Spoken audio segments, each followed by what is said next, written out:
Welcome to Engineering Influence podcast from the American Council of Engineering Companies. And today we are going back to take a look at some of the research coming out of the ACEC Research Institute, really looking at the quarterly business sentiment reports that they've been putting out since 2022. And what we've done here is we've taken a collection of about 600 executives within the industry, and we've asked them a series of questions on their confidence level, not only on the economy, but their own businesses, the industry, where they actually see markets moving.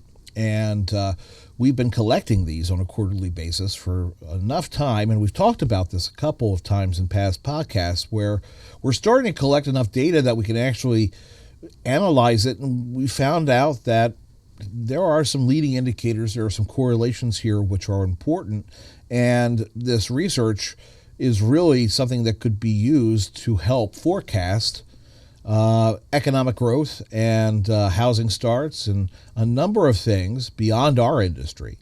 And to talk about this and the fact that we now have this track record to be able to look at potential leading indicators, I'm very pleased to be joined by a regular guest on our program, Joe Bates with the ACEC Research Institute. Joe, welcome back onto the program. Hi, Jeff. Thanks for having me. I always enjoy being here with you and appreciate being invited back. Well, we always love you having you on the show because we really get to take a look at what's happening and the numbers behind our industry and how it's driving the economy. But we've talked and we've mentioned this a couple of times that we have enough data to really start seeing how it relates to other macroeconomic indicators. But now actually we have some hard data that shows that the survey data that we have is actually a leading indicator on some macroeconomic numbers. What have we found? So this is really, really exciting. When we started this initiative, I said, not only are we going to get a read on how firm leaders feel about the industry, the economy, and various pieces of the industry, various aspects of their business, but I said, we're going to see if this can be used to predict the future, which is what the ACEC Research Institute's mission is to help businesses predict the future. So now that we have 3.5 years of data, Jeff, we're really able to do a lot of work. We initially ran this analysis a little over a year ago, and we found, oh, wow, we actually have some leading indicators here. But we wanted to be more certain, so we waited a while. I've talked about this, but now we actually have the solid graphs that we're ready to publish and provide the industry, because it's very clear. Like you see the graphs, we've run the correlations, and 3.5 years of data, it's holding up. So, I'm really excited to be able to talk about this. It's great that it's finally paying off. And to that point, that is the purpose of the Institute, is to take a look at future economic conditions and then kind of look into the future to see exactly where the industry is going. I know that, we can call out 5 positive correlations here that we've noticed in the data. Let's start off with the big number, of course, that is GDP. What have we found in terms of gross domestic product with our survey of industry executives? Sure. So what we see with GDP is that our overall sentiment regarding the U.S. economy from our firm leaders is a leading indicator of the direction of GDP by 1 quarter. So what that means is, as you know, as most people probably know, GDP has been positive for a very, very long time. So we're not saying that if U.S. sentiment goes down, that GDP turns negative. But what we are saying is that when our sentiment goes down, the strength of GDP is also going down. So directionally, there's a very, very tight correlation. And again, it's a leading indicator of by 1 quarter. And the other piece that's important to know is that we also don't get GDP data for a quarter or so after that quarter ends. So in a way, we're giving firms 2 quarters heads up. Okay, sentiment rose this quarter. So when you hear about the well, let me say it a different way. We're in the first quarter of the year, right? So if the U.S. economic sentiment among firm leaders increases this quarter, and we're currently in the field right now, and we'll have that information in March. So if it increases in our Q1 data, that means that when you hear about Q2 GDP, it's very likely that it will have increased compared to Q1 GDP of this year. And we're coming out with this information in March, but the data from the government is not going to be released until June or July. Yeah. So, I mean, and that's for firm leaders, and that's for economists. That's for really anyone who's looking at the numbers and trying to figure out what's going to happen, knowing that there's that correlation of saying that at least 1/4 of notice that if there is a weakening of sentiment within the engineering industry, then you're going to see some kind of softening in GDP numbers, and vice versa. It's very important to kind of prepare. It's like the Waffle House index with hurricanes, right? It's the idea of if the Waffle House is going to stay open, good chance you're going to be okay. If it closes, then get out of Dodge. If you see us kind of weakening our sentiment on a number of factors, it's something to take a look at. There are some others that are also interesting. Let's look at also the correlation between sentiment within the engineering industry and the construction sector, especially with housing starts. The same, are we looking at the same kind of correlation here? Yeah. So obviously GDP, it's the big number, and someone might say, well, what do I do with that, right? Okay, it's great to know that the economy is going to be doing better, or maybe it's going to slip a little. But when we dive a little bit deeper, we see some of these correlations holding with other metrics that I think are even more impactful for the firms that are in our industry. So as you said, there's a handful. There's housing starts, there's housing permits, and there's total construction. All three of those are also indicated by the U.S. sentiment that we are collecting. So again, the way that we look at this is when we get U.S. sentiment data for Q1 of this year, if it improves, you're very, very likely to see 2 quarters down the road improvement in housing starts, in housing permits, and in total construction as well. So these particular economic metrics are being led by about 2 quarters with our data. So that's an even better, more time in terms of heads up than the US GDP number. Yeah, absolutely. So that's even more lead time for businesses to prepare and to add and factor that into their future planning. The fact that we have this data now, I mean, is it? What do you want to do with it now? Do you want to see both the quarterly sentiment study, but then also kind of another report, which is kind of an addendum to that report, which kind of focuses on, the behavior of these metrics and the correlations and their impact? How do you want to get this information out? I think this podcast is a great first step. And so that's why we're doing this podcast first.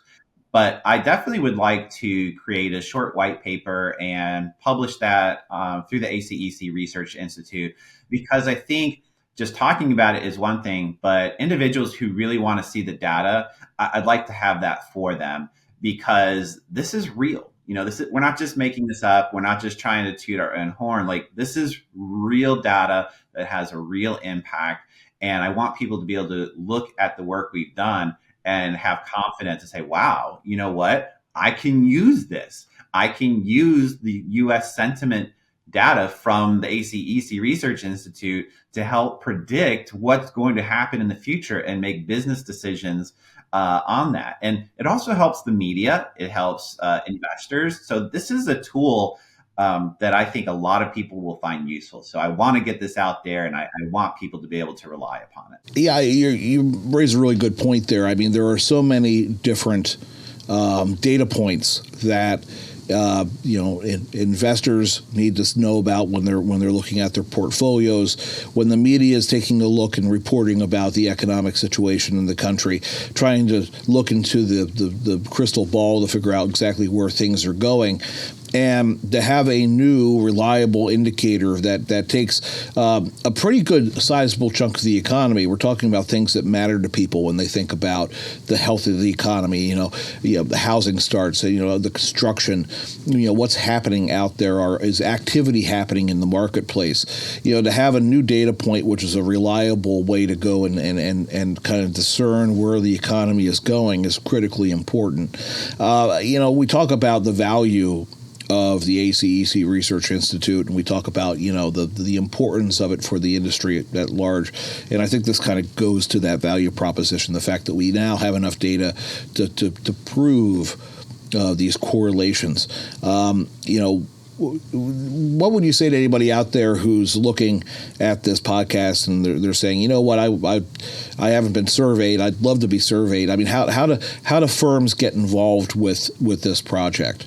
So we conduct this survey every quarter, as we talked about, and we pull the list from the membership list of ACEC. So if you're a firm leader, and we define firm leader by title, and to do that, we have used vice president or above. So if you're in your firm, you're a vice president or above, and you're not in the ACEC database, call up ACEC, send us an email, let us know. We'll put you in the database. We'll add you to the survey, and you can start contributing as well.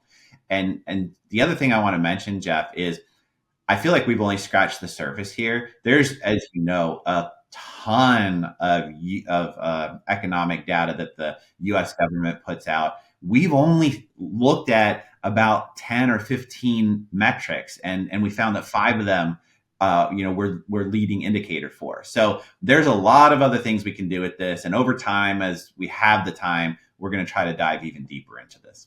Yeah, absolutely. Because when we actually look at the individual quarterly reports, there's a wealth of information there, especially when you get into what market sectors seem to be, seeing positive movement versus softening, understanding where the money's going in the economy and where really, because the engineers design on the client's demand, right? So it's that larger idea of where is the money in the economy moving?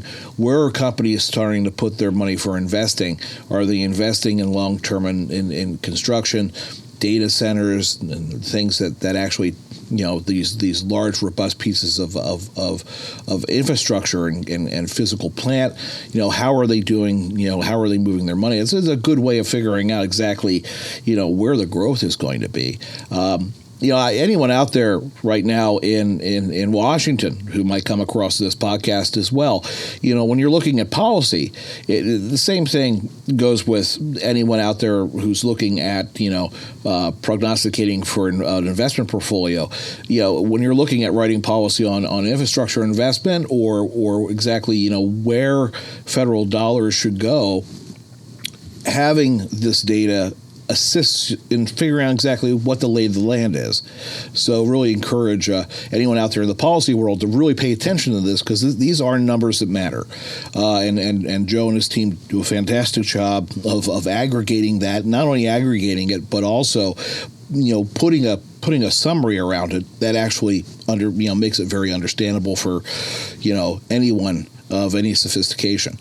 So, Joe, what's next for the Institute here? You have a lot of irons in the fire, I know. Firm of the Future, you guys have the assessments, you just did the new updated kind of economic picture for the industry. What else is on the boilerplate? What else is on the schedule for 2025? Yeah, so as we've been talking about, we have the business sentiment survey for the first quarter. We'll be releasing that in March, and we'll be conducting it every quarter, as we have been for the last 3.5 years. We also recently released the economic data, economic assessment and forecast for our industry back in October. We also have started to conduct a business sentiment survey in Canada. We started that last year. It really was more of the let's test this out, let's see how this works in Canada, and it's going very well. And so we're going to continue that this year. And my hope is that after a few years, we'll also be able to see if our Canadian data is a leading indicator of Canadian economic metrics. We also have the big Firm of the Future initiative that we're embarking upon. We've been working on this for a couple of years, but we are actually going to start conducting the research this year and releasing reports. It's a huge initiative. I know you're working on some of the communication, so there's a lot to come there, and it's going to be big. So I encourage people to stay tuned to that. Yeah, I really, on the Firm of the Future, go to the ACEC Research homepage, the Institute's homepage, because we're going to be building out a lot of resources with Firm of the Future. The Firm of the Future project is something which I think is really interesting, because you're taking a look at what the firm of 2030, 2035 is going to look like. And you've brought together really an all-star group of individuals who are either executives within the industry or thought leaders in areas that influence the industry to really game out and whiteboard out, what are the big changes that are going to happen, not only from a structural side of what the firm could be, but a question of how's AI, how are these technologies impacting how we do our business? What is the staffing going to look like a decade from now? Really gathering all this information. And you've done a lot of the kind of the whiteboarding and you kind of war planned it out so far. So now you're going to start actually digging into the findings and doing some analytical stuff. That's right. And as you mentioned, the first project is on artificial intelligence. We're going to produce a white paper on that by mid-year, where we talk about here's the history of it, here's what it is, because there's a lot of people who really don't quite know yet what it is. And then we're going to talk about how it's being used and what the future potential uses are. So that I think is going to be very, very useful. And then as you said, the second project is on workforce. We're going to dive into what we all know and are feeling in terms of the challenge of hiring, but we're going to put some numbers and statistics, and we're going to really dive into how can we address this issue in a long-term fashion so that our industry can be sustainable in terms of producing the work that the nation needs us to produce. Yeah, and anyone out there who is not directly engaged with the industry, I'll tell you, we have a shortage of workers. We have a shortage of people. You'll see that in the economic surveys that come out. You have firms that are kind of balancing backlog. They're turning down profitable work because they don't have the people to do it. They have hiring gaps, and it's not a question of just the competition for talent is fierce, of course, but you have a lot of people who are graduating schools and they're not sticking with our field of engineering, right? And we need to make that more attractive. We're trying to do that at ACEC. We've got an engineering workforce consortium, which we just launched late last year, which brings together a lot of groups within the space. The first time that we've actually kind of brought everybody together under one tent to address this singular issue of workforce. So that's going to be especially now with the immigration debate that's going to be happening with the new Congress, the Trump administration. It's going to be a massive push to really focus in on how do we alleviate the workforce crunch, and then also looking ahead to say what exactly is the pool of talent that we're going to need out there in the future to accomplish this work. Yeah, absolutely. You really framed up a lot of the issues we're going to talk about, Jeff. So we've got a really exciting year ahead of us. We'll be producing more work than we've ever produced before, and I'm super excited to kick this year off. Great. Well, Joe, it's going to be a great year. We're going to have you on a lot more to talk about these things as they develop, but really appreciate you coming on the show today to talk about how we have these new leading indicators with the economic data. So really appreciate your time. It's always a pleasure to be here, Jeff. Thank you so much for having me. Thank you. And again, if you watch this show, I'll tell you what, I look at the stats behind the curtain, and I know that we have a lot of people watching across the country, across the world, quite honestly. And it would be a big favor. It takes a second for you to go down there and hit like and subscribe to the channel so we can continue to bring this programming to you, keep on getting information out that you don't really get anywhere else. We really focus in on the business of engineering. We look at economic data.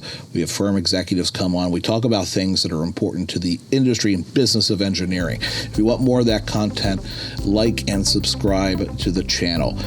Kick off the new year on a good footing. And again, this has been Engineering Influence podcast from the American Council of Engineering Companies, and we will see you next time.